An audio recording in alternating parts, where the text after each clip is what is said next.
recording. And here comes Johnny. And so, Fred, why are you here? Classes, is this spring break? Spring break. Very nice. Is it springtime weather up there in Boston? It's very pleasant, but it's not spring. Not spring, yeah. But we've had an incredibly mild winter. So have we. We've not had a single snowfall, which is very rare, very rare. That's amazing. We do have snow, but it's gone.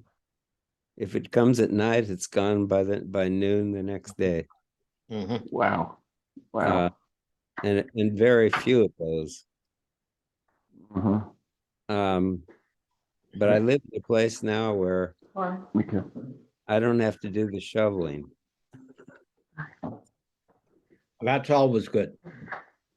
Yes. And so, Tom, I didn't have a chance to watch the video of the homilies for the bishop that was killed, but a friend of mine did, and he said they were just marvelous, inspirational homilies. They really were. And so, what are we having for breakfast, Tom? I'm having a couple of soft-boiled eggs. Hello, Frank. Hi. Hey, Frank. Hello, Frank, everybody. you're in a different location. Yeah, this is the residence for retired priests in Boston.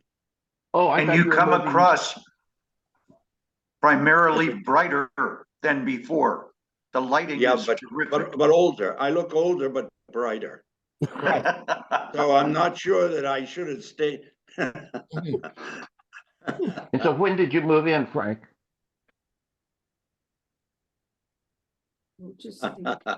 Maybe I should put a light on in the background. I don't know. Right. You know No, it's me, no. so who No, cares? you're better off with the light, with you facing the light than you are.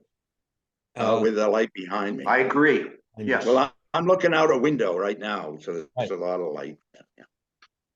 And so, where is this home located in Boston? It's in the west end of Boston. It's downtown, not far from Mass General Hospital. And Okay. I look out at my window here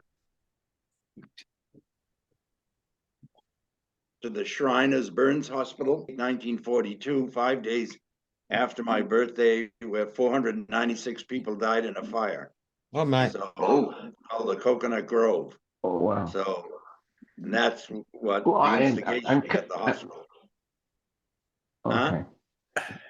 I'm somewhat familiar with downtown Boston because I worked for Bank Boston for a long time and used to go up there.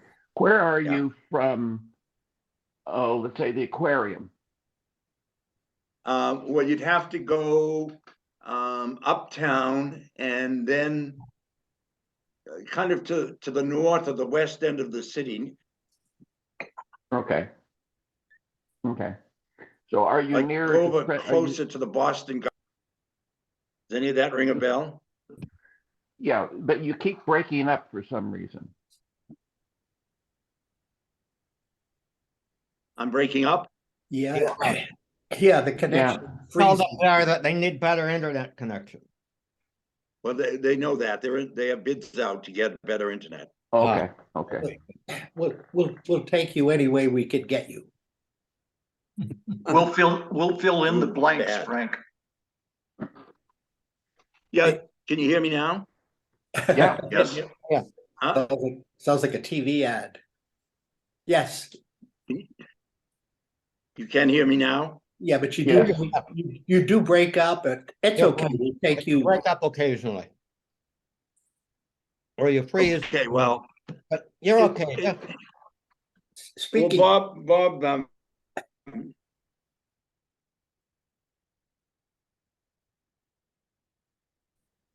Hello, Bob. The two Bobs that joined us. Hi. Well, we're waiting for him to come back. Speaking of locations, Thomas, the piece that you sent about your area falling into the sea, that Oh, yeah. kind of fits like an old joke, except if you're living there, that's no joke. it really is no joke. And the fascinating thing about it is that the property lines, well, you may have seen it on the property lines were drawn according to the old map, and now there are people's houses in other people's property. Yeah. That just kind of slid slowly down there. Fred. Oh, Frank is on his Fred, it's great to iPad, see you. and now we have two Franks. Well, can you hear me better now? Yes. Franks. Yeah, Okay, well, so I'll get off the computer and stay on the. okay. Any chance of flipping your phone on the side so we get a There we go. Hey, Good. see, what a great Good. insight. Normally, they keep it upright. I learned that I from remember that. I learned that from my daughter. Yeah, that's called the landscape. Yeah. What would we do without those kids who know these computer stuff in and Isn't out? that so? Yes. Oh, boy.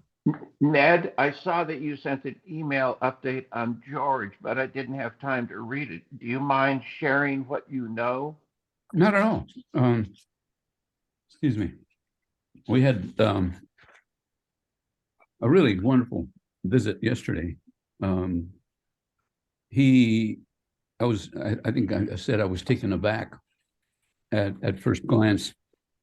He's lost 50 pounds at least. I mean, Yikes. Well, and he's got just a little punch. He looks like a little bird. Are you in here, George, somewhere? no, he's not there yet, so you can go ahead and talk. He had his hair combed, like at a peak. And he says, I like looking like the, what was that little baby in the commercials? I can't remember. Anyway, he looks like a little bird. He feels okay. Here comes Gary. He Morning. hi, Gary. Morning. Good Hello, morning. Gary. He was to go, as I think most of us know, if not all of us. Gary, Ned is talking about George and the Yeah, visit. I saw Ned's Sorry, Tom. email. Go ahead, Ned. Okay. He was to have received a round of chemo last Friday. When he got to the doctors, he was told he was not going to be able to receive the chemo because his hemoglobin is at a level 7, which apparently is very low. The doctor wanted at least 10. I think that normal is somewhere around 13 point something or plus. So he didn't get chemo last Friday. He's on his way, or will be on his way today to try again. A lot depends on that hemoglobin count or level or whatever you call it, measure. He is using a walker now. He really tried to keep away from that. He just hates the damn walker. But that's the only way for him to get from A to B, He walks slowly. His back was much better than it's been, generally speaking. It really hurts when it hurts. And they've given him a whole bunch of this oxycodone, and the other coding. Vicodin. Vicodin? Okay. Yeah. I call And it. how about exercise and stretches for George? We didn't touch on exercise at all because he's I don't know whether it's because, but he walks very, very slowly. It takes a while to get into the car. I picked up his legs and put them in, and he said, well, that saved a couple of minutes. It was, you know, a happy, lively, warm time.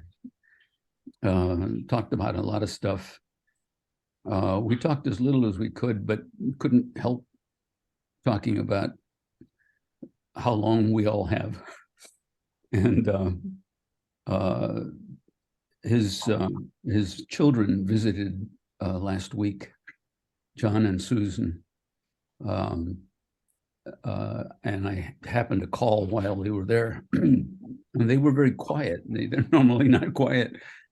And George mentioned to me that they're very impressed with the way he's facing the door, you know. And I think this is really good for them. It's been a while for them. I don't know what else to tell you. He was, you know, it was lots of smiling and laughing and joking and talking, and So he's in good spirits from yes, from very what you could tell, but it also, that's, you know, associate that with those early stages of you know, sort of denial, anger. It gets all mixed up in there. Fascinating, Frank, that you would mention the Coconut Grove fire. Having grown up in the greater Boston area, the connection for me is that one of the principal professors that I came to Berkeley to study with was a graduate student at BU doing his PhD at the time of the Coconut Grove fire. Yeah.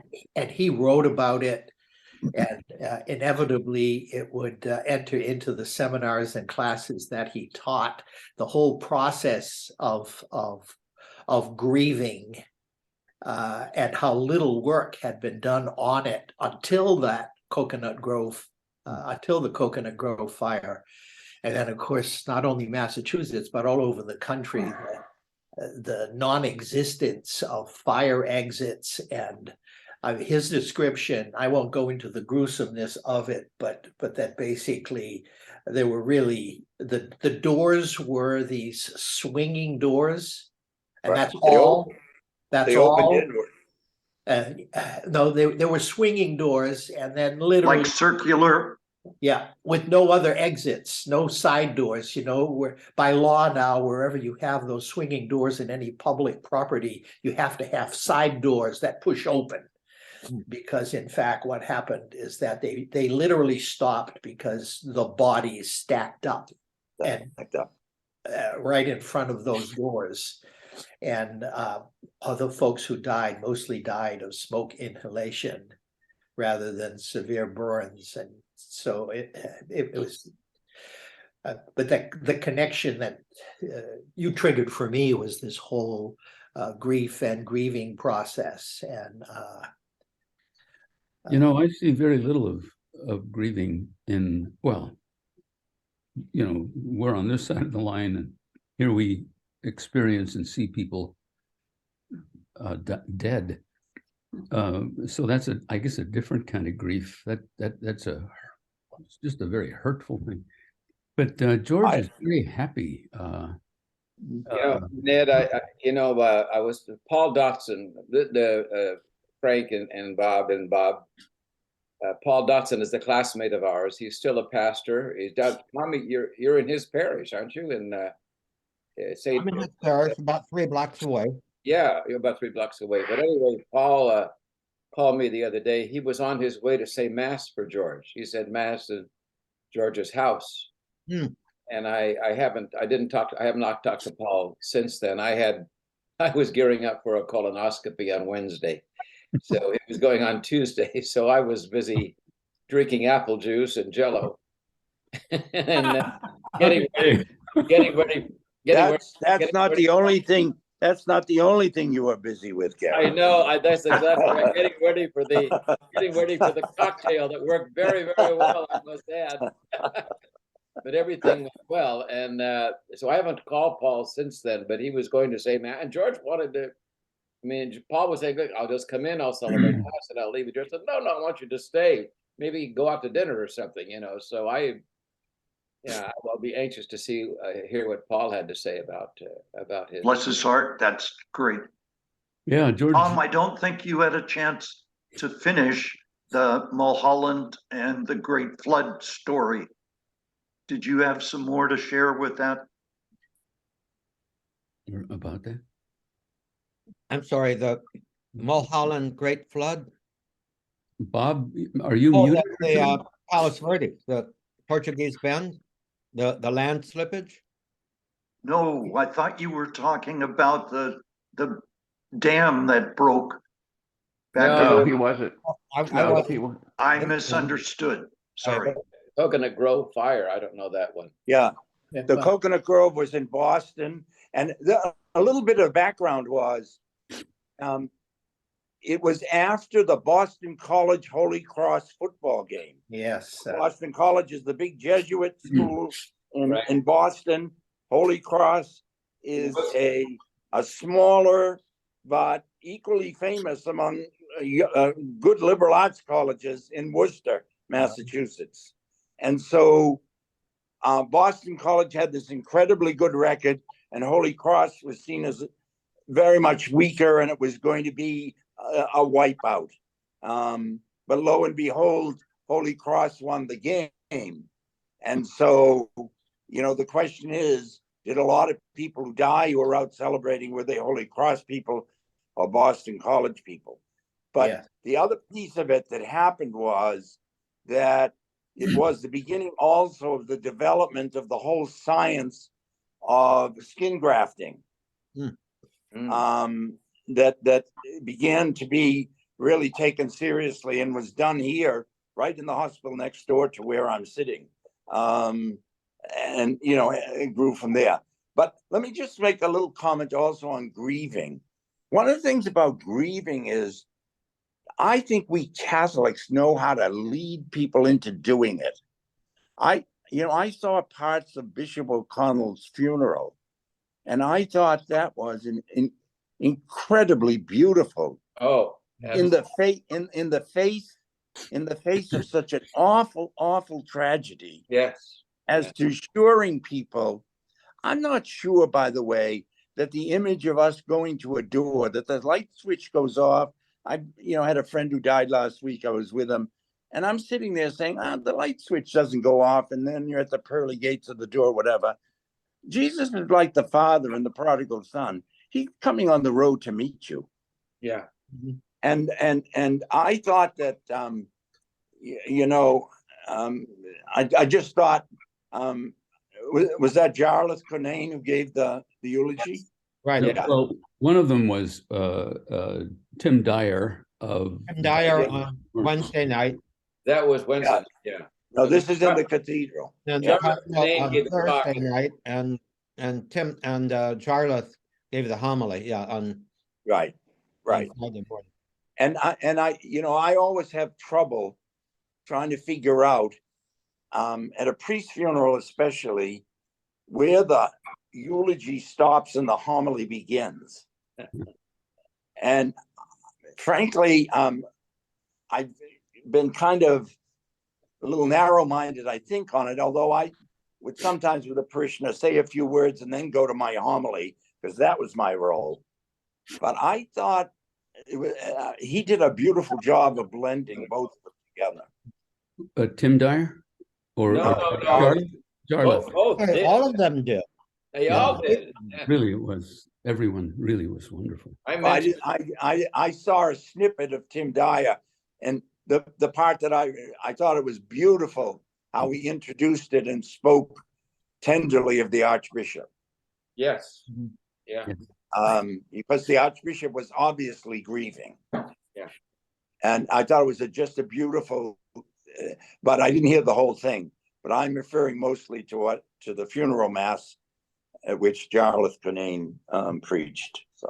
I went to the Wednesday celebration in Hacienda Heights, which is was his area, and I had to get there just a little late because I'd gotten home very late, and so my wife and and Mike Clement's wife went, and my sister, whose parish it is, also saved some beautiful, great places for us.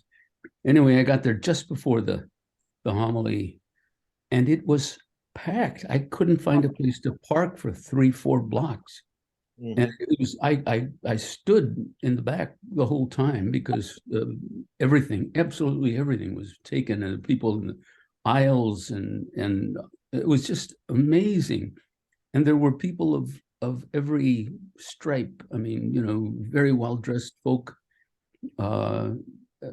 obviously, I don't know, business people or professionals of some kind, and tons of wonderful common folk, jeans and guys, and they were crying, very softly, sometimes not so softly.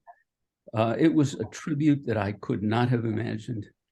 And Tim was wonderful, I thought. Absolutely. Just Yeah, it wonderful. was. And Archbishop Gomez several times had to stop and collect himself, gather himself together. And I find that just utterly remarkable, because George Crook and I were in the Peace and Justice Commission that Bishop Cardinal Mahoney had put together. And when he left and Gomez came in, he met with us, large and other folk, and he is not a charismatic man. He's not an emotional man. He seems to want always to be very even-tempered, and there's a lot of equanimity about him. But he excuse me, Ned, was that not moving when the sheriff embraced him? Yeah. Yeah. I don't know if the rest of you saw it, but yes. What a beautiful sight. Yeah, he and Cunnane were, I hope I don't gross you out. They were asshole buddies, just amazing. Anyway, I have been so blessed by, and I think all of us were, by experiencing that. Help me out. I'm not familiar with who Tim Dyer is. He's a Monsignor in Orange County, I think, and very well regarded. Actually, he's in LA. Is he in LA? Okay. Yeah, he was, I think he was ordained, I don't know, 5, 6, 7 years after us. And I knew his father very well, because I think of Bill Dyer. He was the representative, Los Angeles representative for O'Connor's Church Goods in San Diego. And so he would come around to all the parishes, and be selling his wares. Mm-hmm. My comment was, the background was, last week I was involved with the funeral of a friend of mine since I was first ordained, so 55 years ago, who died at the age of 95. Wow. And who, after the death of his first wife, left and joined a very evangelical Protestant, iconic Protestant church here in Boston called the Park Street Church. And yet he and I kept up over, and he was an extraordinary Christian gentleman. And so the funeral was in a Protestant church, and the oversight was basically by the ministers of the Park Street Church.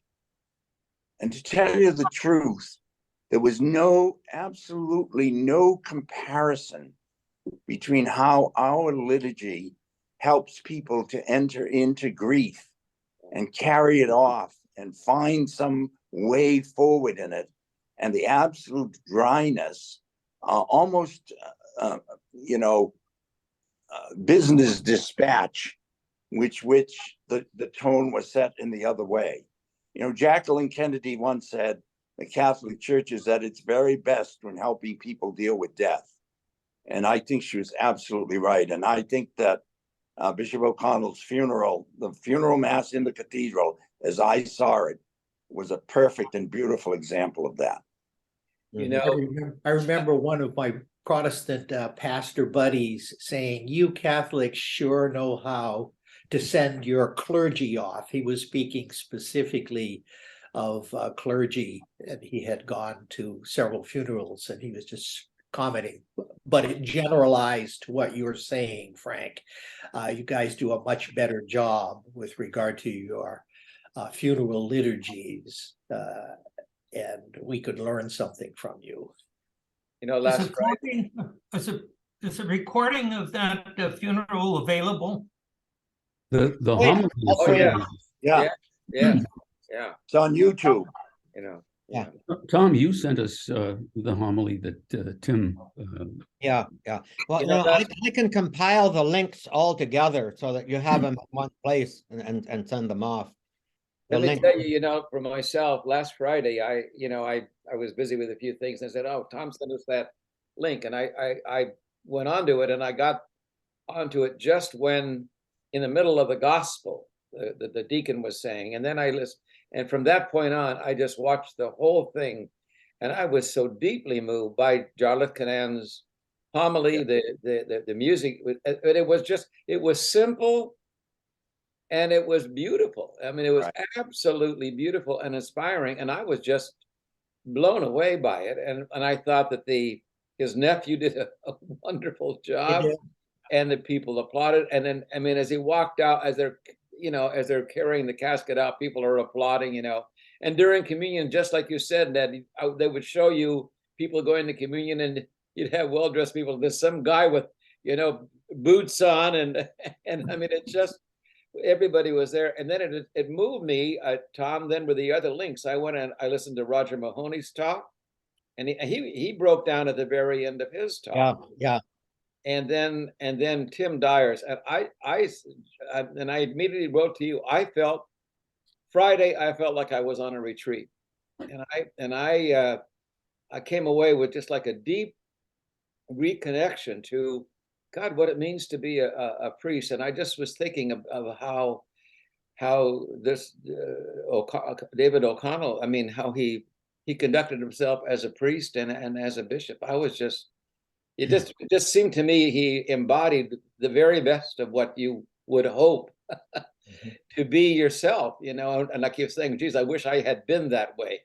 But I was never a big, although I might have met him at one point because we were involved for a little bit with the Industrial Areas Foundation as well. And we're down in Los Angeles and met some Irish pastor with a bunch of people from his parish at some big civic meeting. It might have been him, I don't remember. But I was just deeply moved by I'm sure that was either him or Jarlath. Could have been. And you know, it's funny, my seminarian friend Chris Girolo came over to dinner Sunday night. Last Sunday night he was off from St. Patrick's Seminary, and I said, Welcome back, Tony. oh yeah, I said, Chris, I had the most remarkable experience on Friday watching the funeral of Bishop David O'Connell. He says, Father, he says, I saw it. And he said, I just can't get over how moving it was, you know. And then I sent him the other links, and you know, Chris is a typical. I mean, he's a young. He likes the old traditional, you know, the Latin mass sort of thing. Although he's not an ideologue, and he I think he came away with an appreciation of what the Vatican II liturgy can be when it's done well. But it was just very moving, every single piece of it. So You know, speaking of Industrial Areas Foundation, I was very involved myself, and as I think Tom was, and lots of us were, and Ernie Cortez was there, and he was there. There were a bunch of them. It was old home week for me, you know, seeing them and catching up with them. Right. Sister Mary Beth Larkin, do you guys? Yes. She's wonderful. She's now the superior of the Sisters of Social Service. They've been trying to get her to do that for a long time. And they all had their, you know, their stories, their favorite stories with Dave. It was just, you know, I don't remember experiencing something that multifaceted faceted and layered. History was being put before us by the people that were there from the beginning of his ordination to now. It was just, And to me, the thing is too, Frank, what you're talking, it's just an enormous tragedy. I mean, the fact that he was, murdered by a guy who was pissed off because he wasn't paid, didn't think that he was paid properly by the bishop, according to what the police were saying. Despite that thing, Frank, I went and looked at that church militant thing. It's off the wall. It's goofy, but I just thought, what an how do they come up with shit like that? Yeah, but what an enormous tragedy, and yet there was something so deeply moving and inspiring. I mean, and uplifting, Frank, just as you're saying. I mean, it was just amazing.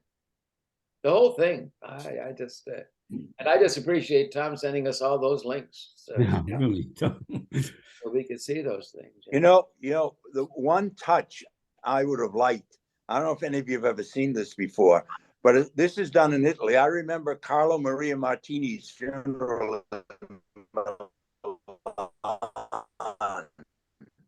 What they do is they put like an Oriental casket on the carpet rather than on a catafalque or anything like that. They put it where? On the carpet, right? On the ground. They put the casket on. They do that also in Rome for a cardinal who dies at the altar of the chair. They spread, I think it's an Italian custom. They have an Oriental carpet in the front and place the casket on the carpet on the ground. It's a beautiful, very kind of moving touch. I think it really is, and it always impressed me that, hey, those pallbearers got work to do. Yeah. For our customs, yeah, they've got to carry the body for just a little ways to get in the hearse, but otherwise they're just walking alongside of it. But they have work to do in Italy. Yeah, because they put it on their shoulders when they carry it out too.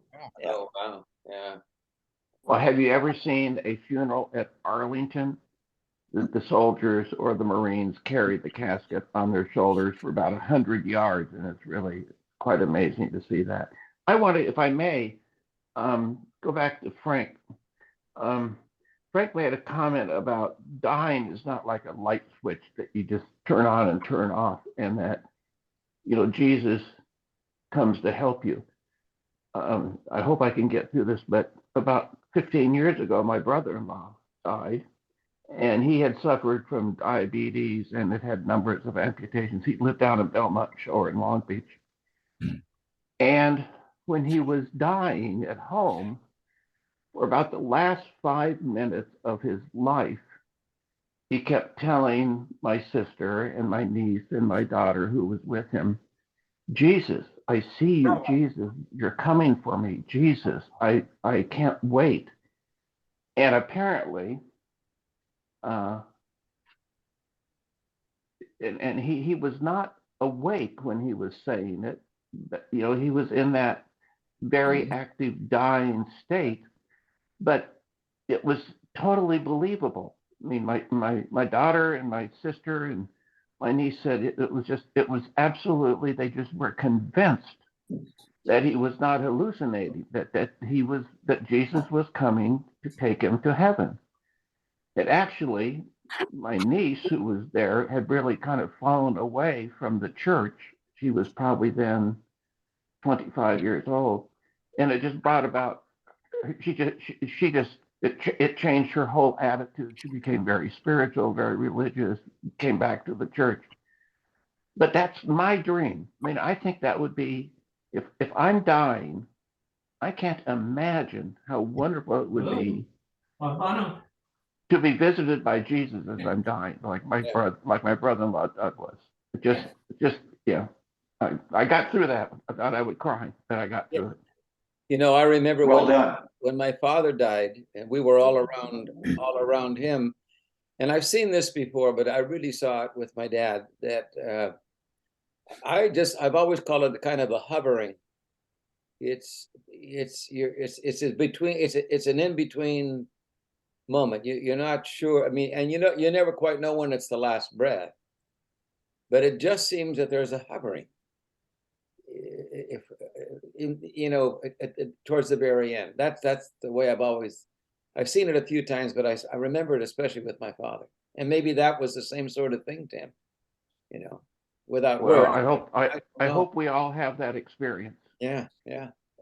When Mary Alice, when my wife passed, I think I may have shared that with you in the past.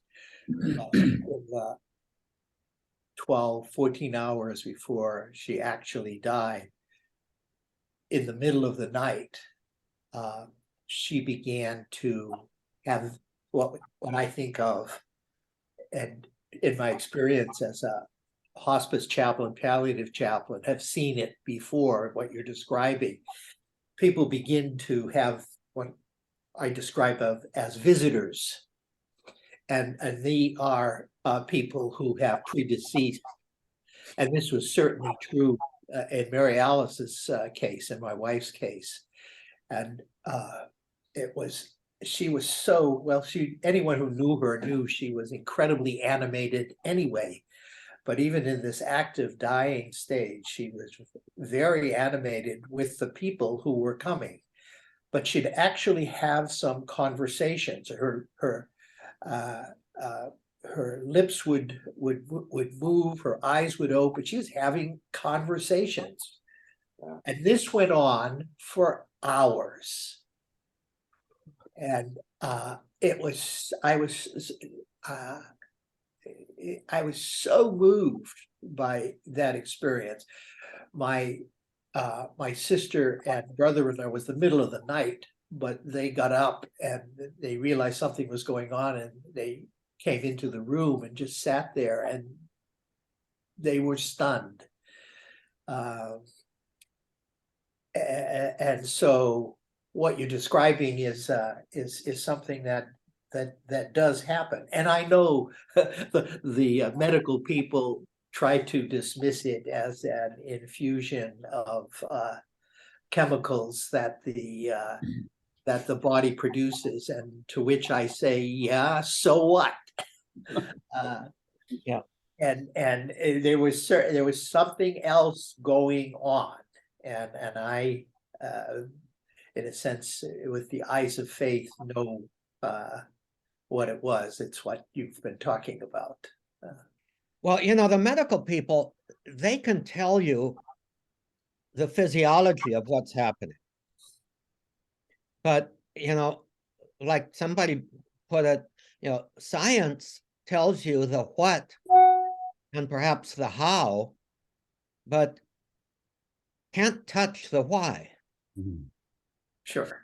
So I don't think they're mutually contradictory. I think all of the physiological stuff that happens at the point of death, the body preparing for it and having many chemical and neurological changes, also in response to reduced oxygen in the brain. That's all very true, but it still doesn't say anything about what's behind that. Can you hear me now? Hear you? Hear who? Frank. Yeah.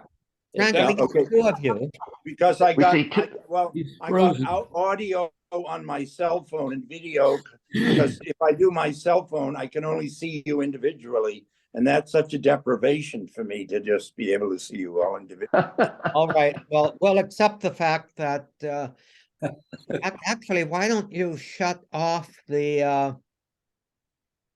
I'm going to stop the video for your phone, for your iPhone. Yeah. Okay. Can you hear me now? Yes. Yeah. Yes.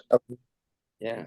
So You see us now. look, one of the things I did was, one of the assistant ministers at Park Street Church is a man named Michael Balboni. It's Catholicism somewhere there in his background. But he and his wife, who's a doctor at Brigham Women's Hospital, and he's got a PhD in theology from Boston University, and teaches at Harvard Medical School as well. I have arriving in the mail today their book, which is an analysis of the intersection between medicine and ministry. And I've always told him, I said, Michael, I see the parallelism, but I've never seen the convergence. He said, read chapter 11 of my book. So that's one thing. The other thing that's happening is a young man who's a parishioner of mine in my parish is applying for a new program at Harvard Medical School, which gets you an MD and a PhD. So the MD Wow. obviously in medicine, but the PhD's in religion in the divinity school. Huh. Yeah. And so, Tom, what you're talking about is kind of, it seems to me that there's beginning to be this development of an acknowledgement of that health professionals at some point, and it's not clearly defined in my mind, cross over into the spiritual life of people, and that people who are sent to help people with their spiritual life cross over into healthcare. But where that point is, I'm not sure. So I got Michael's book coming in today, so he's told me to read chapter 11 and then let's have lunch. So, So let me ask a follow-up question. So I was telling you about my brother-in-law Doug and his passage, from this life to the next. And so he seemed to have been visited, and who knows if it's hallucinatory, but he really believed and spoke out loud that it was Jesus coming for him. And so now that I'm kind of now going back to a confusing thing in my spiritual life or my theology, is when does the judgment occur? Wow. So if Jesus actually came to visit him and to bring him into the next life, when do we believe theologically that the judgment happens? And I don't have. I suppose that if you lived your life in such a way that you recognize him immediately on meeting, that's it. Really? I think that's a good way, a very good way of putting it. Sounds perfectly well. Because I like to think that it's happening right now as Right. you speak, as we speak. Yeah, Because the God who loves us is the God of love. Judgment in the way that comes from human understandings. We do that. And so that's all we can do is write about it. There must be some way of separating the sheep and the goats, right? Sort of, and that gets incorporated. But God, really? This God who loves us is going to send us, I've said before, hell, judgment. When they ask, Teresa of Avila, do you believe in hell? And sort of a mini inquisition was going on, and she said, of course I believe in hell. Just don't believe there's anybody there. Sounds like Bishop Barron. Yeah, and where she got pilloried. So Yeah, he did. The judgment, Yeah. the judgment is happening now. Fred, I think did you comment? No, I haven't commented. Oh, okay. I thought it was you. It was someone else in the background. They said, yeah. My Yeah, but I think, second birthday today. And oh, so really? Happy birthday. it's been a therapeutic that we're having memento mori. congratulations. You should, Fred, you should have told us earlier. We would have avoided it completely. But I think that St. John said that, Tim, about that the judgment is that light came into the world and people chose darkness rather than light. I mean, it as you say, we're the ones who judge ourselves in a sense. Yes. I got the image from oh gee, the book of Revelation, that when we die, we meet our judge, who is also our victim. And that's all she wrote. You're home free. Yeah. Yeah. Because that's what he died for. Or if there's. There's still a judgment there, because if at that point you don't want that, you just want yourself and your self-glorification, and you can't have that, but you don't want what Jesus comes to bring. Well, I can't see any more clear picture of judgment than that. Even Matthew 25, you know, the goats are judging themselves. We didn't see you. We didn't recognize you. In the I won't call it mythology, except that I understand myth as having major truths illustrated. But in the mythology of the dying process, you don't hear about it too much, but people have this experience of being called, walking into the light, light at the end of the tunnel, the bright light and everything else. And a number of them report, and in a sense, this is might relate to judgment. They didn't hear a voice, but they heard a voice. But the question suddenly emerged for them as they moved toward the light. It was, how much did you love? And did you really attempt to love? That was the whole judgment. And all I go, boy, that's completely consistent with how I would understand the good news of Jesus and what he was all about in terms of loving self and loving one's neighbor and being quick to forgive when I have perceived wrongs thrown my way and stuff. How much do you love? That I think to add on to that there was a guy, he's long dead. His name was Brennan Manning, and he used to be a Franciscan, and he had a lot, and he was, I followed him for years and years, and his thought was this, which is right along what Bob C. is saying, is that the question that you get asked is, did you believe that I loved you? You know, would you accept my love unconditionally? And so we're doing this catechism. Brennan Manning said that, Yeah.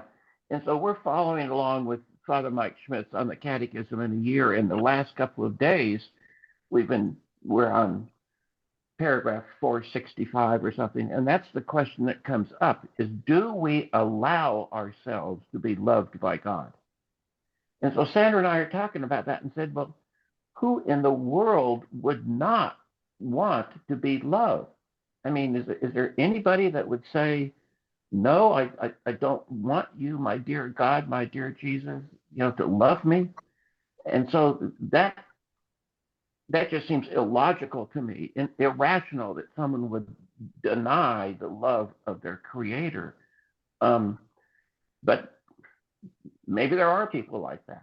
I mean, I don't think somebody who used to be president who basically, I think everything that he said and did basically said love is for sissies, love is for weaklings. Are you talking about the guy with the orange hair? The orange hair guy. I keep thinking, and I'm not going to judge him, but could everything that we know about him, is that consistent with allowing oneself to be loved inconsistently or unconditionally? Or would he constantly be saying, well, what do I get out of it? And I think there is one of the self-judging, self-damning things. If you approach religion, if you approach God, surely solely from the point of view of what can you do for me? Lazarus and the rich man that we had in the gospel, Daily Gospel, was it yesterday or the day before? He had, it was clear that he had damned himself. Because even seeing Lazarus secure in the bosom of Abraham, he still saw Lazarus, and therefore everything that God had to do in his life as, what can I get out of it? Father Abraham, go and send Lazarus to dip his finger in water to cool my tongue. Send Lazarus for my benefit. Even, he created that gulf between himself and Lazarus in Abraham's bosom. That gulf was bridgeable only by his recognition of a true relationship between him and Lazarus, which he could not bring himself to do. Does that make sense? Yeah. Who was the guy with orange hair? I don't know. I had to think about it a little too. He's a move that happens in bridge, I think. Okay. And the guy with the orange hair, God still loves him. Right. Unconditionally. I think at Totally the other, unconditionally. The the question is, God is the only one that can love him. So what if our eschatology, so to speak, was more defined by relationship than by judicial thoughts? well, that's the whole thing. We are Yeah. even that question, Tim, I'm sorry, of where does judgment fit in there? It comes because our whole religious way of thinking has been using the strongest metaphor that we could, the strongest analogy that we could, a judicial analogy. Well, but see, you guys have had the benefits that I have not had on spiritual development and training. And so what I'm reflecting, I think, is maybe not a much less spiritual life than you guys have all had. And so that's how I have seen it. Yeah. And I don't think I'm unusual. Maybe I am, but I don't think I'm far out of there. I just think that That's the way that we all were trained.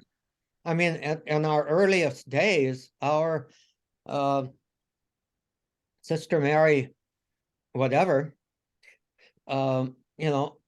basically the catechism taught us the judicial model. it's tough. It's No, tough to I break would- out of that. It's tough. It's Yeah, tough I would after make- 80 years to break out of it, though. Well, no, I think you have broken out in some ways, and it's not completely. There was not a judicial thought in your presentation about your brother-in-law's death. exactly. Amen. Amen. Yeah. It's There's a amazing. difference between head and heart. We were filled with stuff in our heads, and I wish we'd been given so much more that affected and developed our heart.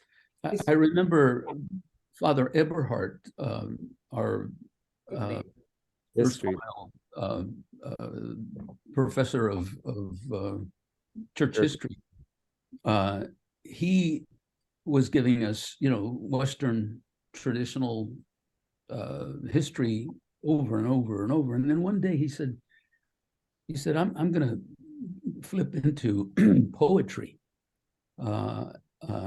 And he said, and that means I'm going to be going with the Eastern Fathers. And I was in heaven for that whole class.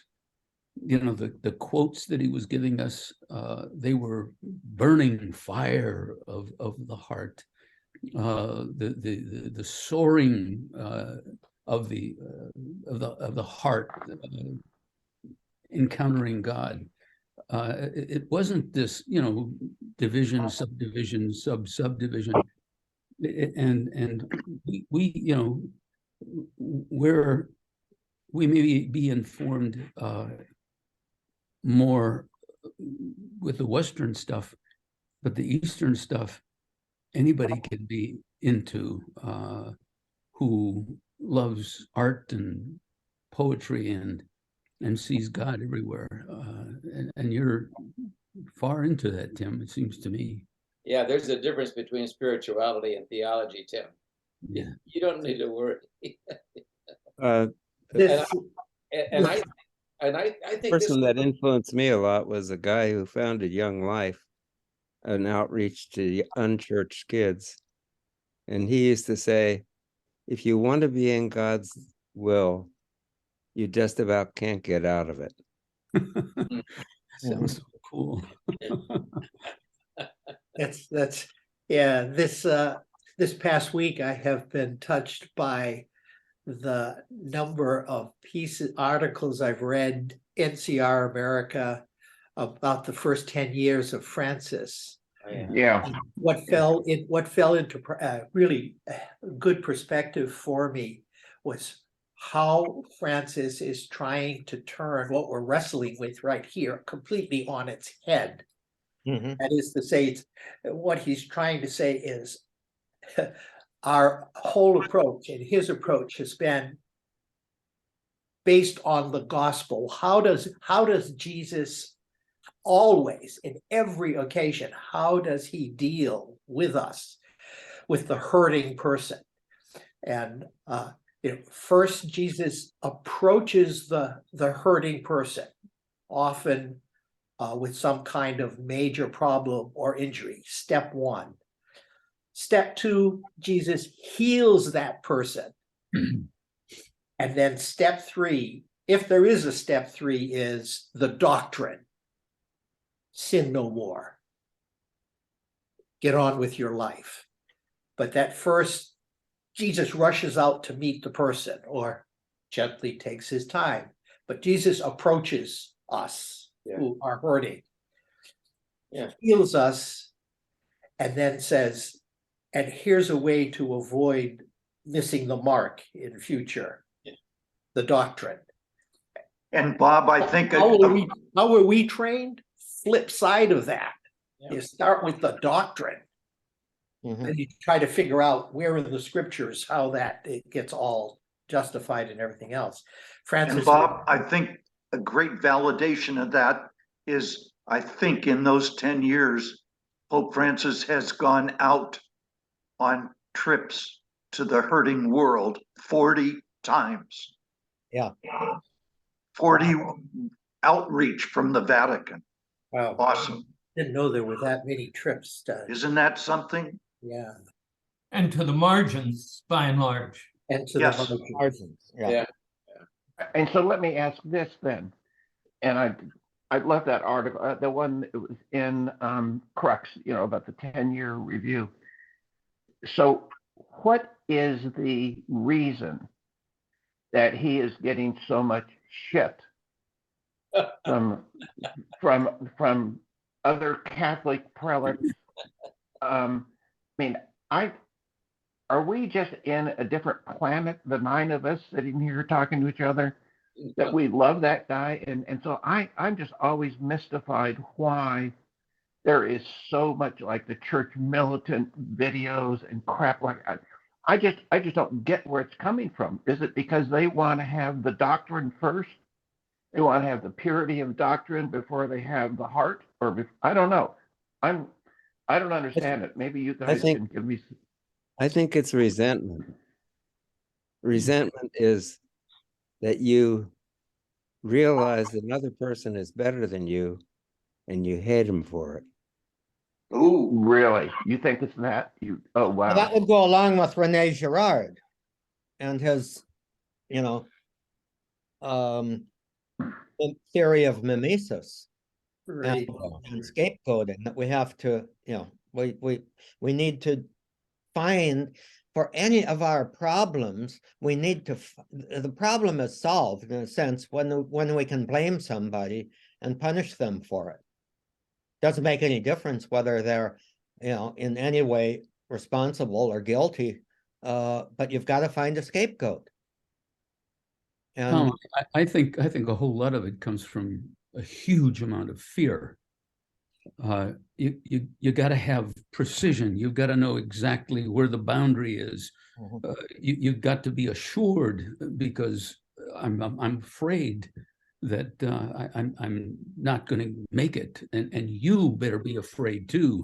You better find the lines, the bright lines for getting into heaven. It's safer to have the clearly defined doctrinal boundaries. Yeah, Except and no one can live up to those boundaries. So we're all broken.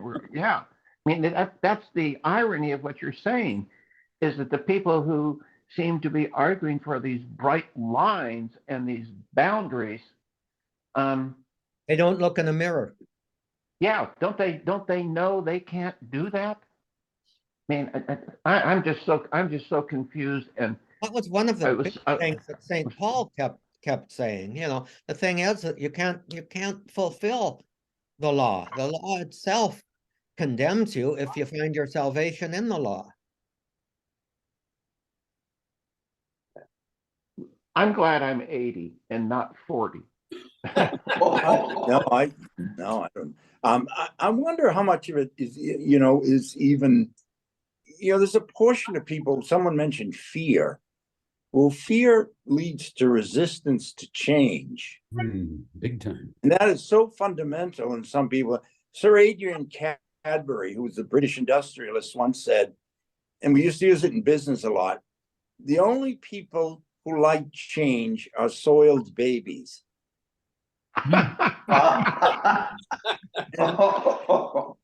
And there's a deep resistance to change, I believe, and some of it depends on how you handle it. How do you, some of it, as Fred mentioned, leads to resentment.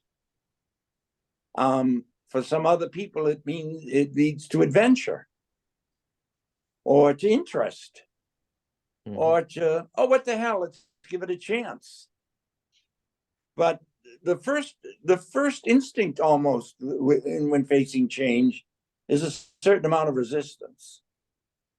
And then, of course, something else moves in, like resentment or hatred or whatever, that I think motivates, Church militant, I think, is motivated by a certain kind of hatred. Yeah, it comes through very clearly. An illustration of that in the last couple of weeks is the reaction to Cardinal McElroy in San Diego on the part of some of his, within quotes, brother bishops, who immediately responded. I mean, echoing what you're saying, Frank, the response, couched in elegant, traditional, conservative terms, suggest, boy, are they afraid, really?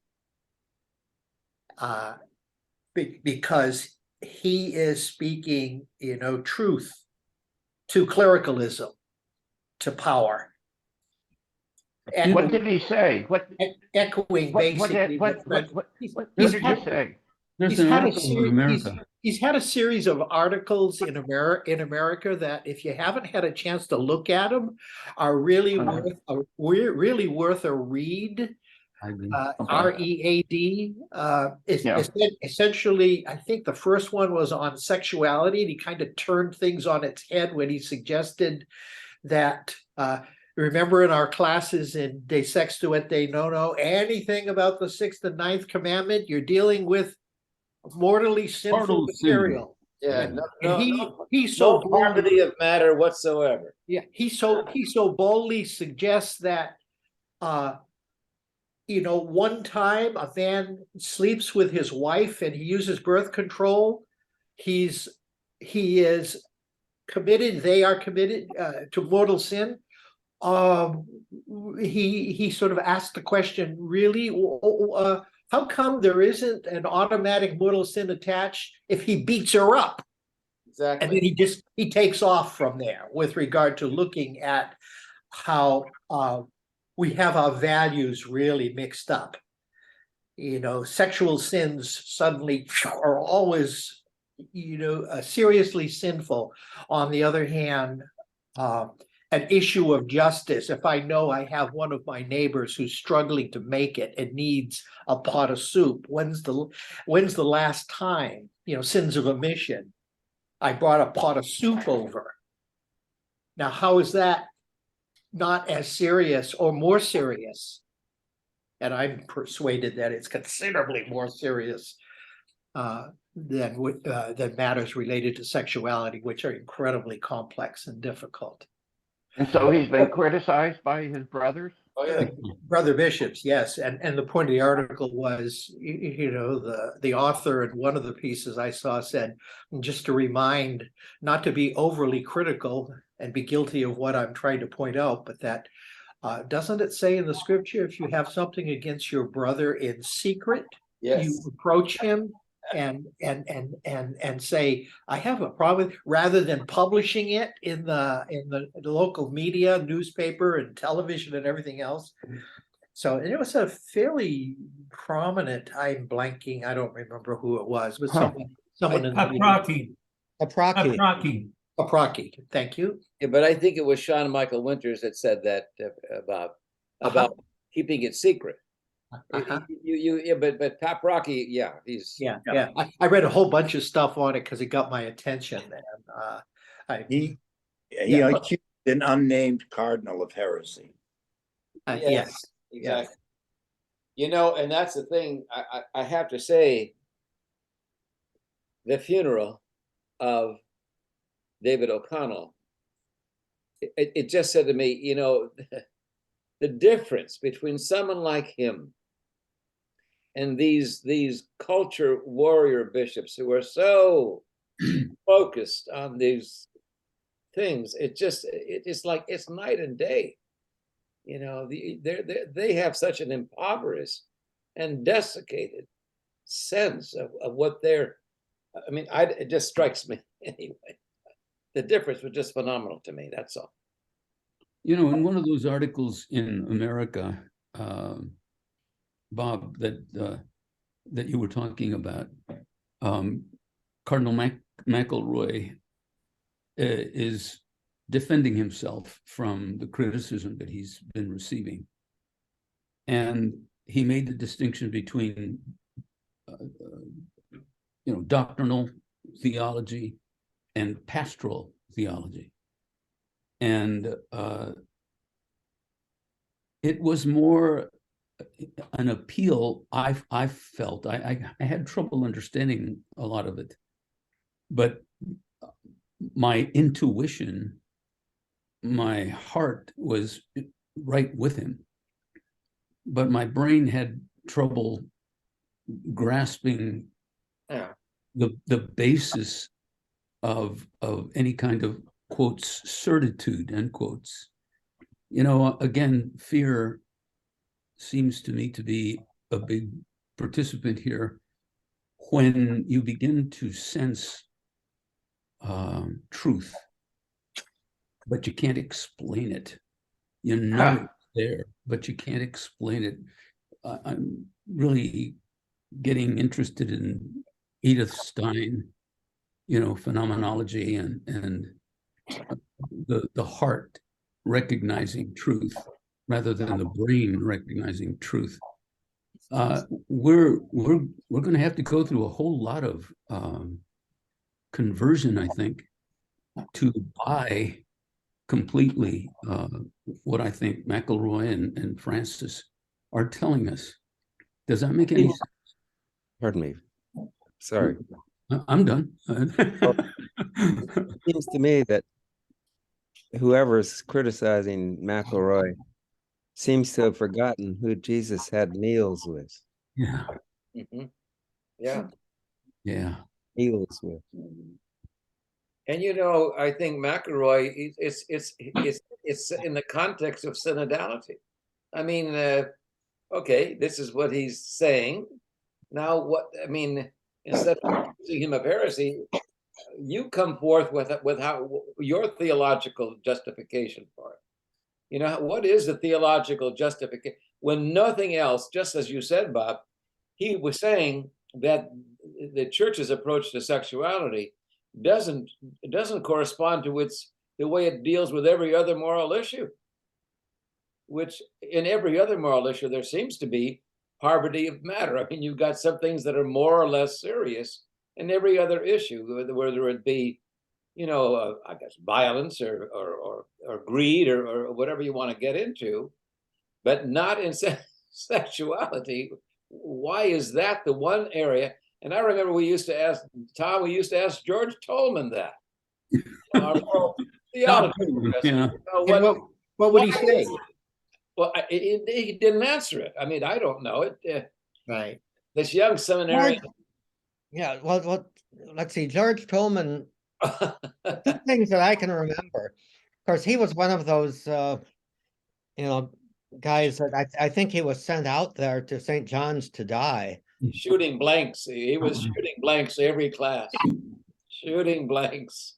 His favorite story was the guy who had confessed dirty thoughts and confession. And the priest asks, well, did you entertain them? He says, hell no, Father, they entertained me. But I remember, I brought that up, and I've always remembered that. The one thing I remember what he said, but this young seminarian, this kid, Chris Jarrell, every time we have dinner, he's just bright as a whip. He says, you can blame, who is it now? Oh, shoot, I always forget the saint.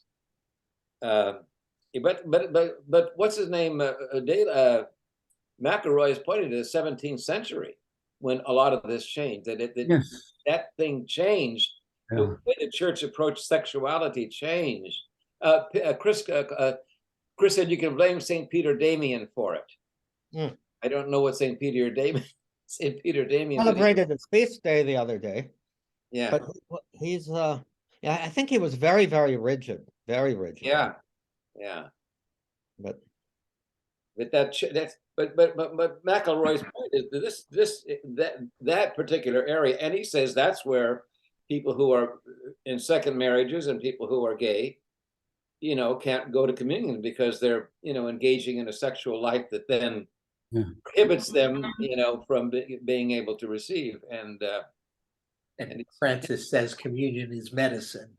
Yes, exactly. Communion is medicine. No, it's not a Well, he also said that there are, what did he call them? Unusual situations. It's not unusual, but in which the solution is frequently, the encounter of the pastor with the people, rather than just handing out a decree. Yeah. That's what footnote 351 in the Amoris Laetitia about which books have been written, because it drove the right crazy. I know that, in fact, that the Roma Locutus Res Venitas, the decree is there. There's no more conversation, even though, well, I'd like to get an annulment, Father. Oh, I'm sorry, that isn't possible. That's a dead end. Well, what about this? Well, that's a dead end, etc. Yeah. So I'm living here in the midst of structures who have said it's a total dead end, and yet I'm a person who has a deep relationship with God and want to keep that and nourish it in myself and my partner. So it's just I don't know where I'm a little concerned about synod and synodality because for two reasons. One, the word is odd. It's an odd English word. Agree. And I really think the last half of it is odd. The first half of it is sin. Yeah. Sin, odd. Yeah. Okay. And but just structure wise, it's a kind of a pert word. Mm-hmm. And I think we do well to get some communication experts in. So what the word does, it makes it a good target for people who are opposed to it. The synod on synodality. And Fred began to do some of this in that wonderful 40-page lecture that he gave on the meaning of synodality, and constituent rhetoric, I think, was the beginning of it. And to find some way of explaining to people what synodality is in language that they would understand from their everyday experience. Mhm. And the neglected people in this whole debate are going to be the ones to do that. That is diocesan priests who run parishes. Sure. And so it seems to me that we need, a much better focus because they're also, they know what synodality is. If they're open with an open heart, it's happening all the time in their lives. And so, I think the whole thing's kind of skewed. And whenever I hear synod and the synod on synodality, I mean, it sounds like, I don't know, something from Star Wars or something like that. Yeah, that's a good, that's a really interesting point, Frank. I try to unpack it and think about it as have dinner with 2 or 3 friends. And if they're truly friends, did you ever worry about how the conversation would go? No, it just goes. This is an experience of synodality that I have on Friday mornings with you guys. This is synodality. This is I use the term. This is a collatio. This is a special. This is a special meal. Even though we don't, although sometimes we do share some food or at a distance and finish breakfast, depends on our time zone and stuff like that. Breakfast. But it's somehow have a conversation is really. I don't know what words would replace One of them is a word that Pope Francis uses all the time: accompaniment. Yeah, walking together. Walking together. That's what synodality is. Synodal is walking, walking together. But also, I think it really has to do with deliberation, discernment, deliberation, evaluation. To do that together, and not just have the word come on from on high. Oh, no, that's against the rules, and so forth. But rather to discuss what the complications of the situation are. And don't you think our prayer life is focused on the Trinity? That we ask Father, Son, and Holy Spirit be with us in every step of that journey. And I think those who are stuck on the conservative, judgmental side have not welcomed the Holy Spirit into this journey that we've got. Yeah, she is. I have asked 2 or 3 questions today, but I have one last. I need some advice from you guys. I need some advice. So, my oldest son, named after me, has been lifelong homosexual. He's lifelong gay. And he's had a couple of permanent relationships. They were permanent for the time, and then they've all fallen apart. And maybe I've shared with you, anyway, he has spent about half of his life in prisons. He's just in and out of prison. But for the last 4 years, he's which is the longest term he's ever gone in his life, his adult life, without being in prison. So he's gone 4 years, and he's working for the VA down in Augusta, Georgia, which is a huge military complex, and he's working with homeless vets. And so he's getting a lot of community involvement and things like that. And so I have not spent, and this is a negative reflection on Dad, but I have not spent time alone with him in probably 40 years. And all of the time that we've been getting together, it's either been in prison visiting centers or it's been with the whole family together. It's always been bullshit kind of stuff. And so I decided, at Sandra's urging, last weekend I had to drive down to South Carolina to pick up my Airstream that was being repaired. And Sandra said, why don't you go a day early and spend the day with Timmy? And but I did. And it was the most wonderful experience. And so at the end, toward the end of it, I said, let's have some serious talk instead of just talking about crap. And I said, how content are you right now? And he said, I think it's on a 10-point scale. And I said, okay. He said, I love my job. He said, I love working with the homeless vets. I said, well, how have you been able to stay out of prison for so long? And he said, well, I've got a cat. He said, I've got a cat.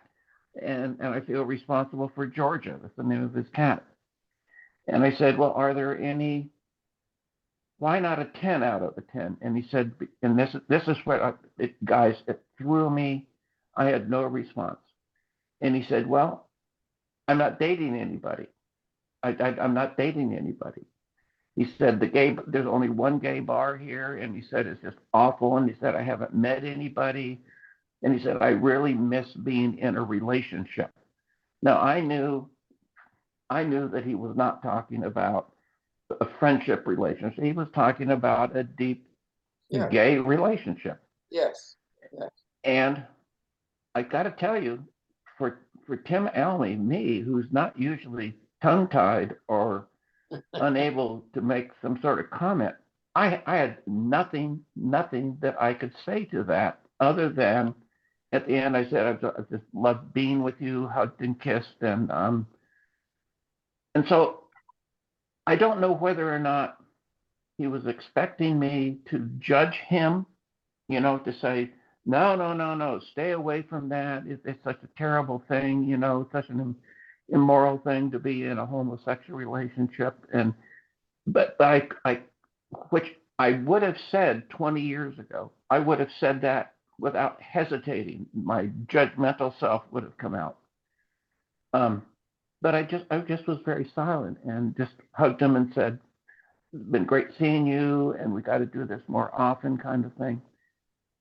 But I was absolutely stunned on my way home. It took me about 4 hours to get home. Why didn't I have an answer? Why couldn't I have said something to my son? And I don't know. And so I've talked about this with my Cursillo group, and they said, maybe your silence was all that was necessary. Maybe you're just hugging him at the end. Accompaniment. Exactly. Yes.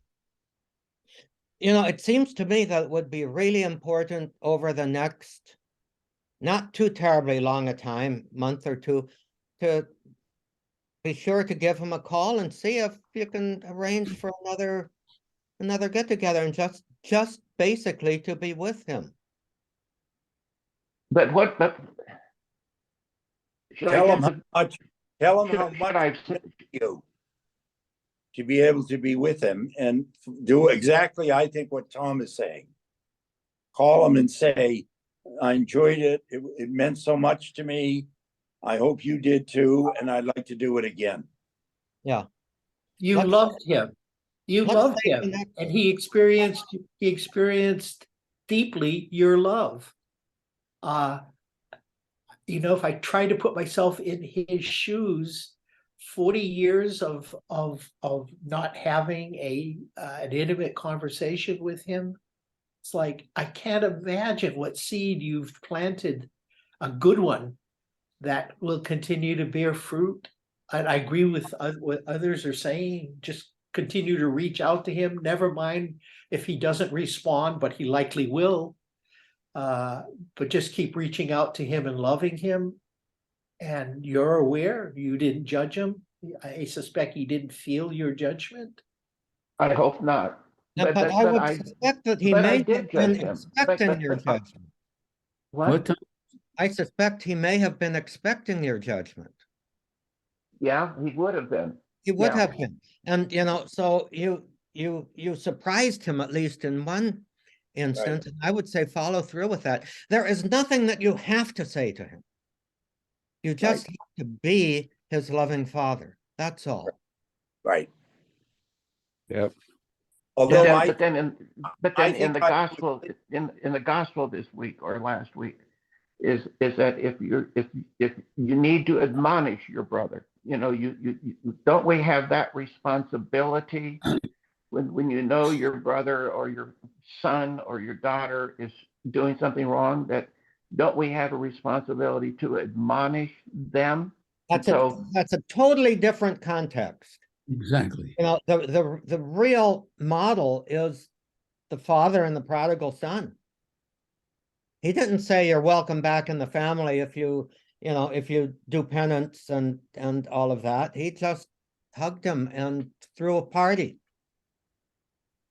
Yeah, there's a time for It was everything. the older brother. It was the older brother who said, you know, hey, Pop, you better straighten him out. Look at all the crap he's done.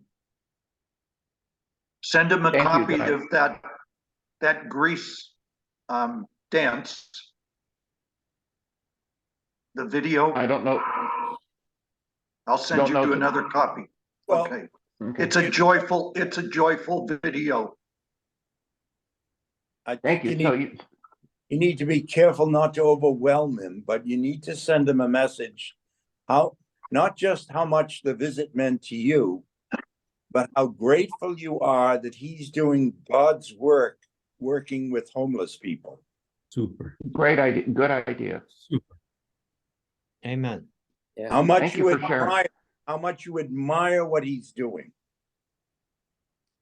Thank you, guys. I appreciate that very much. Well, I really do. One last thing, you know, bottom line of his missing being in a relationship, underlying that is he's missing the opportunity to be loved and love. Yes. Yes, And, you know, and a part of that is, I hate to say it, but you're maybe judging yourself in this. He hasn't felt his father's love in a long time. I totally agree. And he needs to feel his father's love. There's nothing you can say, but he needs to feel his father's love. Thank you. Yeah, that's got to be the context, the matrix within which you live together, and the rest of it has its time, its place, but not when he needs their arms around him. You know, what Jesus did was he was present to people in love and trusted that transformation would result in the way whatever transformation will result. You know, Zacchaeus, he made his healing presence to Zacchaeus, the tax collector, and that elicited freely the words that signified his own inner conversion. But Jesus didn't tell him, you know, hey, I see you, Zacchaeus, up there in the tree. You'd better straighten out, and I'll come and have dinner with you if you promise that you're not going to do that shit anymore. Yeah. He just simply said, Zacchaeus, come down. I want to have dinner with you. And Thank you. that Thank you. elicited the transformation on the part of Zacchaeus. You can't control or manipulate that transformation. All you can do is love. I think Tim has signaled us on a number of occasions that we gave him enough and to absorb. Amen, Frank. Thank you. Thank you, Yeah. guys. I'd like to But- go back to Sure. Fred's comment, if we can. I think, you know, synodality is, synodal and synodality is strange, I suppose, to lots and lots of people. But it's been around in the church forever. And I think it's certainly the Synod of Bishops has been since the mid-60s. And, you know, my thinking is that it is about walking together. And I like what Fred talked about of those 4 different qualities: the walking with, talking with, discerning with. You know, it's not like reaching some big thing, but, you know, the exchange keeps working with both of the persons, that stay together. They continue to walk together. They continue to evolve and develop. And at some point, it perhaps reaches a turning point, where they're all on the same, they're doing the same pace and all that sort of thing. So if there is a better word, we can find one. But I think it's the lingo of the church now. And I think that a lot of people are alien to it, but the number of people that did participate in the invitation to be part of the synodality, to come in, I mean, the numbers were significant, where people got to talk. They could just say what they think, as opposed to, well, we're teaching you here. This is what it is. So it seems to me that somehow we need to make that very acceptable and very common, that people, we're a synod here. We're talking with one another. We're sharing, we're thinking it through, we're getting different perspectives, and that influences people. If we start getting the hard line, it starts with doctrine, and then it isn't very synodal, and then it becomes judgmental. It's so interesting. It's the Emmaus walk. Yeah. So that image works better for me with regard to the synod, understanding synod. Literally, they don't recognize Jesus at first, and it's only as he begins to unpack the word, the talking together and the questioning and the going back and forth. And where does it end up? It ends up in a meal together and staying overnight at their house to continue the conversation. Wouldn't it have been interesting if Thomas Paprocki had, if he was going to write something publicly to McElroy or about McElroy, it would have been interesting if he had said, that's interesting way of looking at something, and I'm having difficulty understanding it because of such and such, rather than saying, there's people who are heretics out there. I mean, he's bringing up, how do you think doctrine developed? How does it develop? It has. I think these people. I can't understand that men in that position, who have been trained theologically, supposedly, don't understand that doctrine develops. I mean, And isn't it totally pre-Vatican II? Well, I mean, attitude? that is, but I mean, it's just that they thought, they thought the church got to where it was in 1925 or 1930. It wasn't that way when Jesus. I mean, it's always developed. I mean, Fred, you understand this. I mean, wouldn't this man, these bishops, wouldn't it be interesting if they had a conversation about sexuality and why the church? How did it come? How did the theological tradition come to this way of looking at the areas of sexual morality so differently from the way they deal with everything else? It would be but that would be synodality, I think. That's my response. It seems to me another dimension of that is it's the canonists, the guys that become canon lawyers, and then they get into a leadership position, and I think probably they feel they're responsible for holding to those laws. Yeah. And the understanding that's been presented there, and they make too many bishops out of lawyers. Absolutely. No offense, Ned. They consult the Code of Canon Law and the Catechism of the Catholic Church and think that's doing theology when in fact it's just research. That's a good look. I gotta go, guys. Take care. God bless. Thanks, Ned. Thank you. Bye-bye, Ned. So they have Take care, Ned. no concept really of what the need of the contemporary community is to have things explained. So, one being with the Father is a beautiful, beautiful kind of statement. But, consubstantial has this very special place. And so the people of God are going to have to just put up with consubstantial. Yeah. And And so, you know, that I think to some extent synod is the same thing. That, you know, they're gonna just have to put up, this is the word we've chosen, and you know, and it does in fact have, I think the notice of accompaniment and walking together, you know, is really helpful to me. In terms of going forward. But that's because it's a journey. It's not a handout. Yeah. It's something that, you know, organically we come to together, and together we come to a deeper appreciation of God's grace working in our lives. Not because someone told us that if you consult this, and this, you can't come to any other conclusion. All right. That's what I think this group, that the Fridays that we're here, or that I'm not there, but listen to it, it's common discernment, ongoing discernment.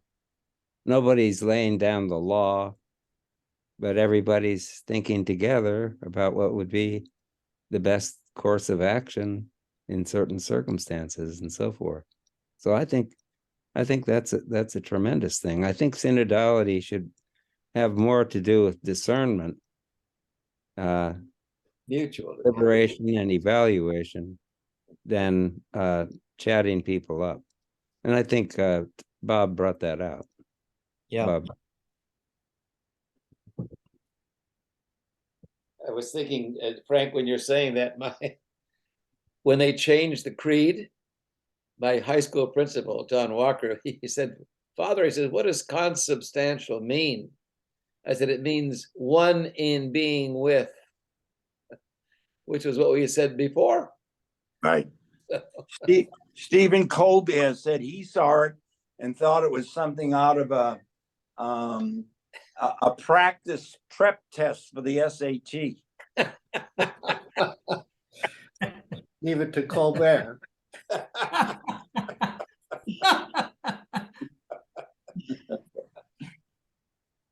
Fred, I really appreciate, something resonated with me in your paper when you talked about discernment and evaluation, and Yeah. the two decisions. It's one of the things I remember from Fuchs.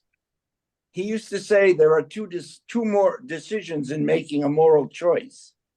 The first one is discernment as to whether or not it's right or wrong, and that could be fallible. But the second one is evaluation, and says that I'm going to do it because it's right, or I'm not going to do it because it's wrong, and that's infallible.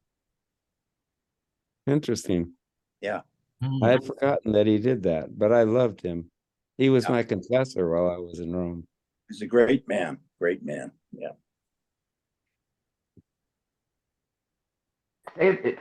Say that again, Frank. There's two decisions. Two decisions in arriving at a moral decision. One is evaluation. One is discernment, where you make a judgment as to whether or not a matter is right or wrong. And you can make a mistake in making that judgment.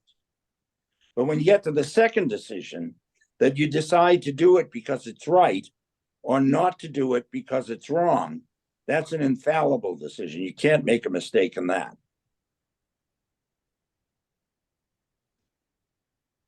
So feelings are responses to values. Right. And if you're not screwed up, which most of us are in some way, Yeah, good luck with that. that's why it helps. On the other hand, it's also a statement of grace, in terms of the fact that there's a certain sense in which it's an element in discernment, input from our church and our tradition, et cetera, et cetera. But when it comes down to the final thing, it's us and God, and God's grace is going to be with us. Yes. Yes. Amen. And if we think it's right, that's what we should do. And, I think John Henry Newman has much the same thing, much the same kind of judgment. That's true, I think. Yeah. Yeah, that's right. His book really is about practical wisdom. Right.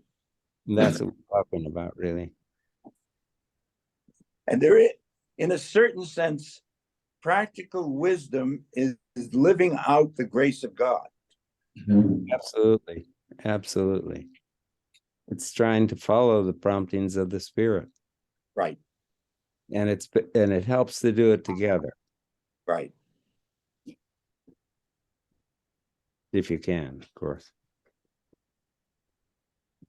And I'm not sure that, you know, with all due respect, and I don't know him very well, but I know something about his background. I'm not sure that Bishop Paprocki gets to that point. I would be a little harder on him than that.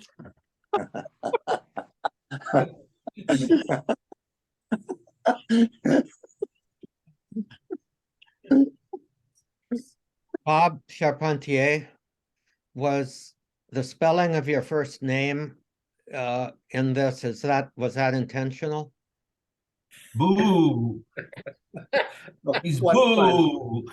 Whom are you booing? What fun. I think I'll leave it. Boo. It was a slip of the thumb of the index finger. There you go. Well, you'd be the first saint to name that. Hey, boo. Fred, what do you mean with Paprocki that you'd be a little bit more, how would you say it, harsh about it? I didn't quite. Well, I was tremendously influenced by Lonergan. And one day we were talking about the 1917 Code of Canon Law. And Lonergan said that was a disaster.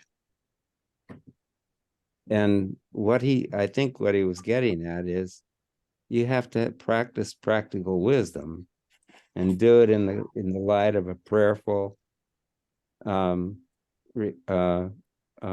reflection, and if possible, do it with others, as the early church tended to ask people to do. So I think that's what it was about. So practical wisdom is your Frank said it quite right. You deliberate about the best course of action when there are different alternatives that you could take. And you do it in the light of that for the sake of which you choose and do everything, which you hope is God's will. But then you evaluate and you figure out this is a good course of action, but then what do your feelings say about it? And that aspect of what your feelings say about it is tremendously important.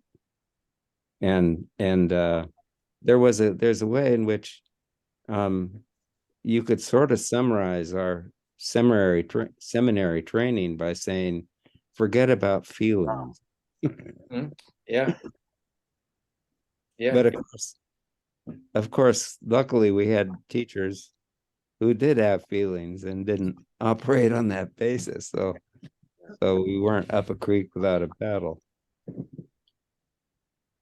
And our feelings motivate us. I mean, Absolutely. That's the promptings of the Spirit. Yeah. If you believe that the Spirit is sent to everyone on account of the death and resurrection of Christ, that the Spirit is sent incognito, but the fact that he's there has to do with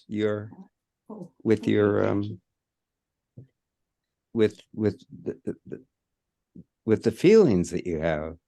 If you believe that the Holy Spirit is sent to you, and he's sent in a way that's not twisting your hand, so to speak, or pulling out your hair, but just giving you feelings. Yeah. And so I think so when we're praying, Johnny talks about the untire of knots. We have that problem about responding to what the promptings of the Spirit are, and sometimes we can kid ourselves what they are. So it's a process of ongoing conversion, really. And that's what Christian life is, ongoing conversion. And as Frank put it, and as I'm saying it in relation to the Spirit, it's all a matter of receiving the promptings of God's grace, The Spirit. which is God's unearned pleasure or gift. Love. Yeah. The Spirit, Fred. Yes. I've been following the series of articles in the NCR. I'm blanking on his name, but I can picture him, the Franciscan who did 4 or 5 articles Daniel Horan. on the Holy Spirit. Yes, thank you. And A BC grad, I should say. how nice. Yes. One of the I think these pieces, I couldn't agree with him more for what that's worth, that not enough is known about the Spirit. That the more we can understand who she is in the Godhead, in the Trinity, the richer our lived and spiritual experiences will be. And one of the images that he had, because I do love certain types of jazz, one of the metaphors he had for the Spirit was jazz, and especially the improvisational dimension of jazz. And I have been thinking about that, sort of reflecting on that, because that's a helpful image, metaphor for me. That this is how the Spirit, you don't know where it's going, but it's all together. And you get to the very end of it and you go, oh my God, that was incredible. And then if you have a chance to talk with a jazz musician who's been at it for a while, you learn something about how the Spirit might function. You just reminded me, I was watching Manhattan Transfer yesterday, and what a great example. Oh, thanks for sending that thing about all the people meeting together at the train station. My daughter really enjoyed that, Johnny. It gives me joy every day. I've watched it several times since then. It just brings me up. And that's why I want to make sure that Tim passes it along to Timmy. You should have seen how my 8-year-old granddaughter Isabel lit up when she was watching it. I'll have to look at it. I didn't see it. Look at I'll resend it. You probably did. I just haven't looked at it yet. So okay. Resend it, Johnny. Yeah, the label of the email is joy. Yeah, right. I've seen it. I just haven't. You put Johnny's name up on the top. Yeah.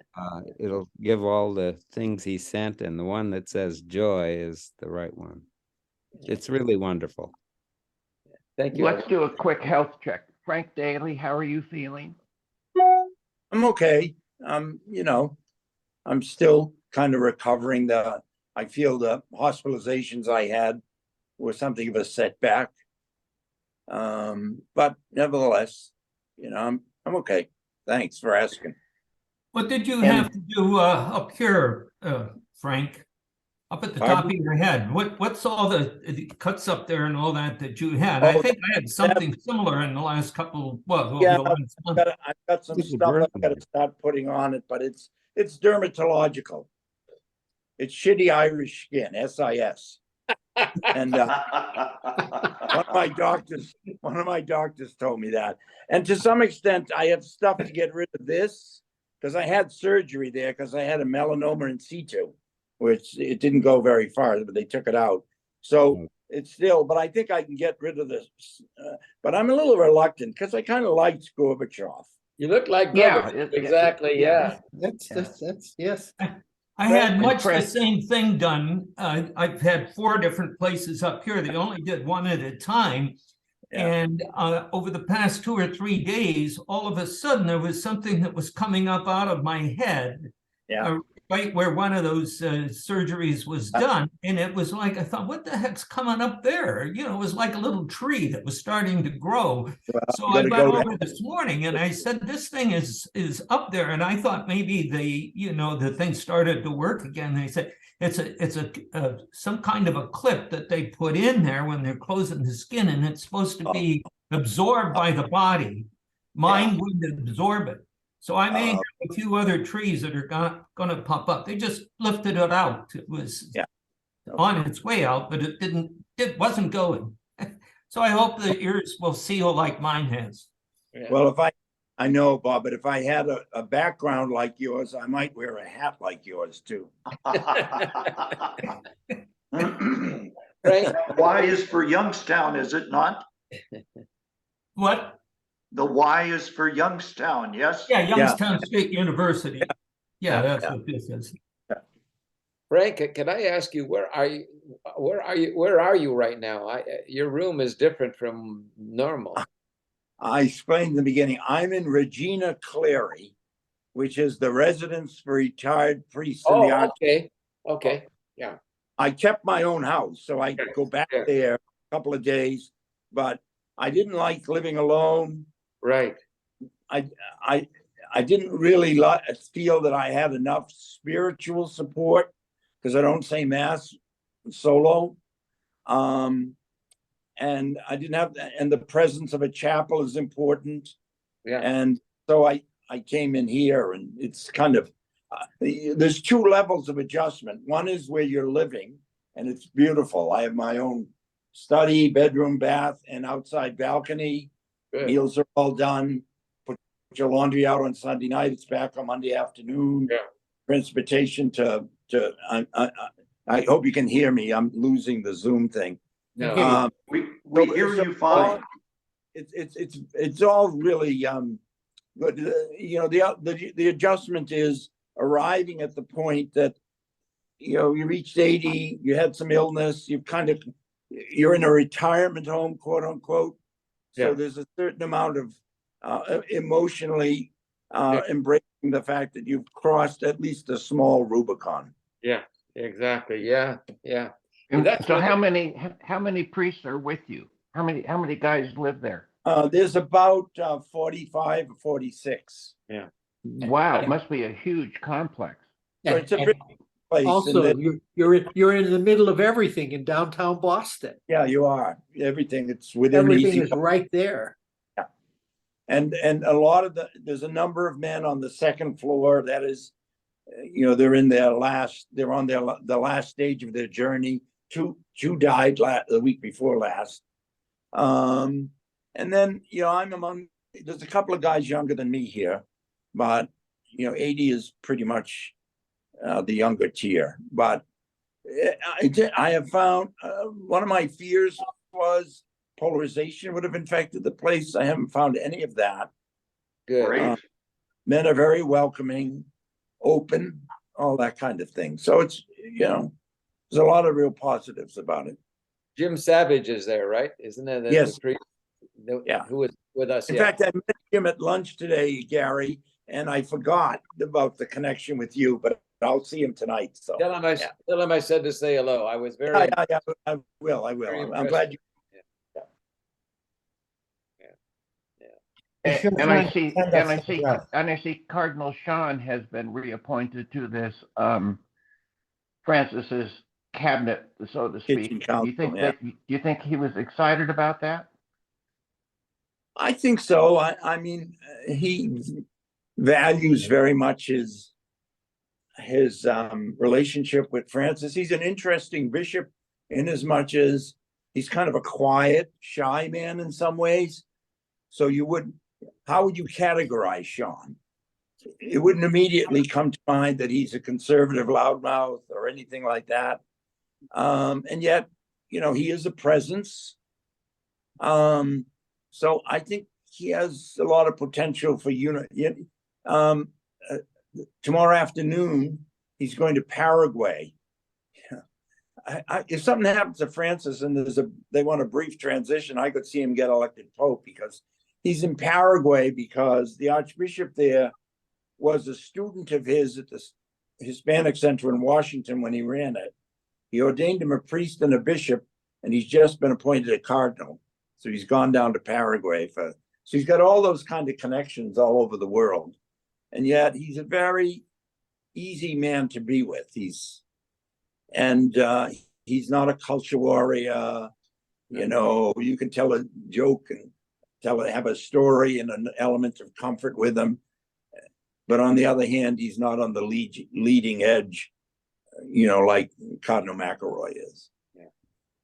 Mhm. Un hombre sincero. Yeah. Yes. Thomas, Yeah. before we sign off today, I'd like to volunteer for the closing prayer, and it's special for me, the prayer of Saint Ignatius, and in some ways it captures and reflects very briefly. It does on our today's conversation and experience, and I would hold up our brother George in particular as we pray Hey, this. prayer. Alberto, can I call Yeah. you back in about 5 minutes? Okay. It's about that time, so why I'm don't sort of, I'm go sort of for it. looking at the clock and thinking, not to shut off anybody, let a final word from a bon mot from someone, Go for it. final word. If not, then in Go ahead, whatever- Bob. In whatever way is prayerful for you, a sign of the cross, whatever. This is the prayer of Saint Ignatius. You have given all to me.